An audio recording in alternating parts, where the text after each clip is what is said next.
I got to go back to something I've said for a while here. And listen, I don't really want the Jets to draft Bailey. You guys know I want them to make a trade if there's a good trade to be made. I don't really want them to take Reese, right? But I don't, and I know that I'm alone on this again. I think we fundamentally disagree. All right, you can't take Caleb Downs at 2. Why not? You can't take Sonny Styles at 2. Why? Who says like this conventional, running back can't go here? I want a guy who, when he's running out of that tunnel, provided he stays healthy, knock on wood, it's a fierce sport. Guys go down like flies. But if he can stay healthy, he's going to have a chance to be an all-pro and win a lot of games. I don't want a B- player. I want an A player. So to me, whether it's 2, 8, 9, 12, 18, or 20, I don't really give a rat's behind where we take them. Why aren't you guys with me on that? I don't get it.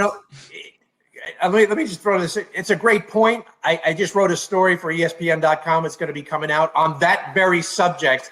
And Aaron Glenn's philosophy is, if you love a guy, go get the guy. No matter what, I'm just relaying what he said. Nice. No matter what position, regardless of positional value. And he learned that lesson from Sean Payton in New Orleans, and they carried that over. Dan Campbell carried it to Detroit. Detroit was it 2023? They draft Jahmyr Gibbs at 12, a running back, not like non-value position, and then they draft an off-ball linebacker. They draft Campbell at 18, and they got ripped. I mean, all the so-called draft experts were ripping the Lions. They give them an F, give them a D. What happens? Those two guys turn out to be really good players for them. Gibbs might be one of the 2 or 3 best running backs in the league. And so I hear where you're coming from, BT. You could make that argument. It goes against the grain a little bit.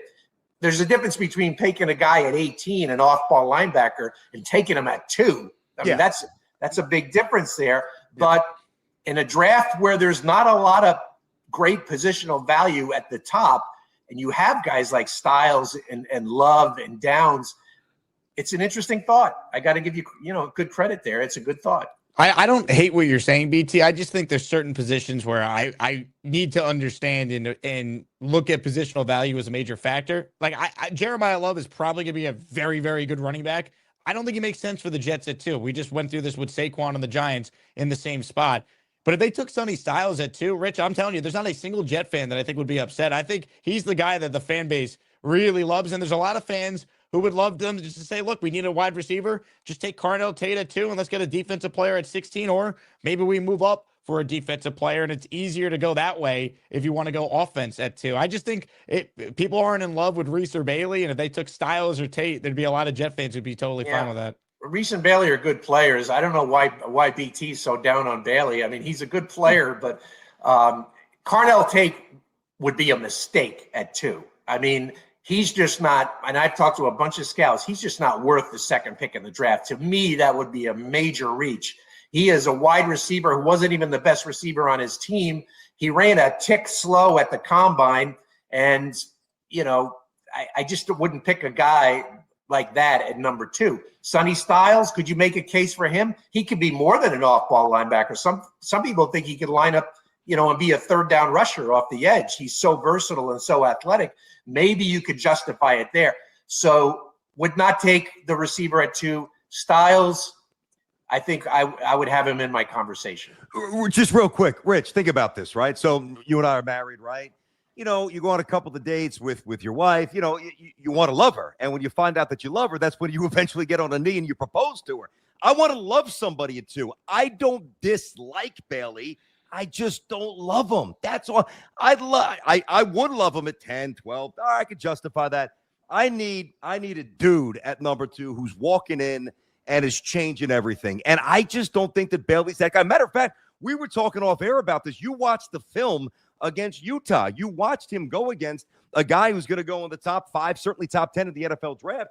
And he didn't do that well. Admittedly, he said, I didn't play well. And you also said that, and I believe this too, he's kind of a one-trick pony. I think you used the word linear. So if he's got one speed, I mean, I'm not racing up to writing on a placard that I need David Bailey at number 2, because I don't. But can you expand on the tape that you watched with him? Yeah, I watched him against Spencer Fano, the right tackle from Utah, who's going to be a really high draft pick. And I said, let me look at this tape because this is going to be interesting. I think they went 13 times head-to-head, one-on-one. I think he had 2 pressures and 1 quarterback hit. And when he was asked about that game at the scouting combine in late February, he said, that was not one of my better games. I'm talking about Bailey. So he admitted that against top flight competition, he didn't have his best game. And, but he did have 14.5 sacks. He did have the highest pressure percentage in the FBS. He does have the highest career pressure percentage of any player in the last 10 years. And I know the Jets put a lot of weight on analytics in the draft process. So I know that counts for something.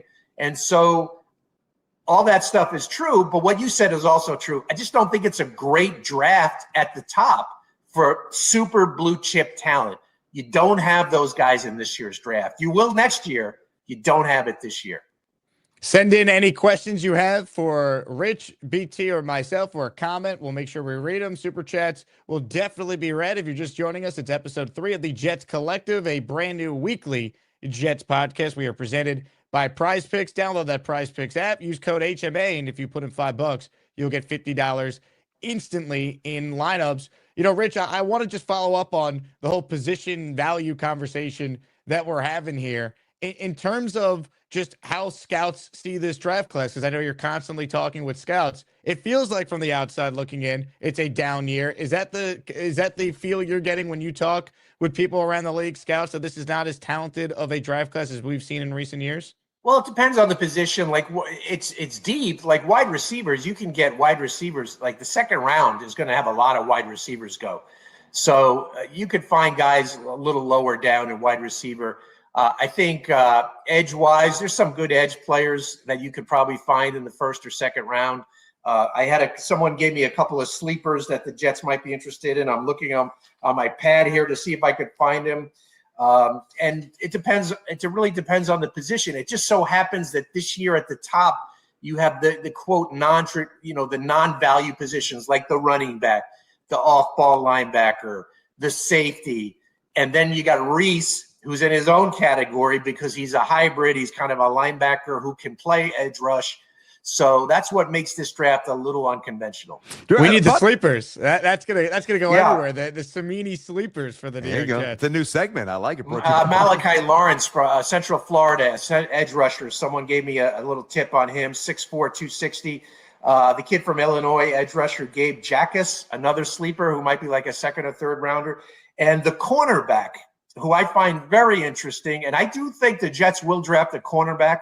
I don't know. I doubt in the first round, but Chris Johnson from San Diego State is a really, really good player who might be like a high 2 or somewhere in the second round, who's a good player. San Diego State, I'm not saying it's a factor, but that's also where Darren Muji went to school. So you never know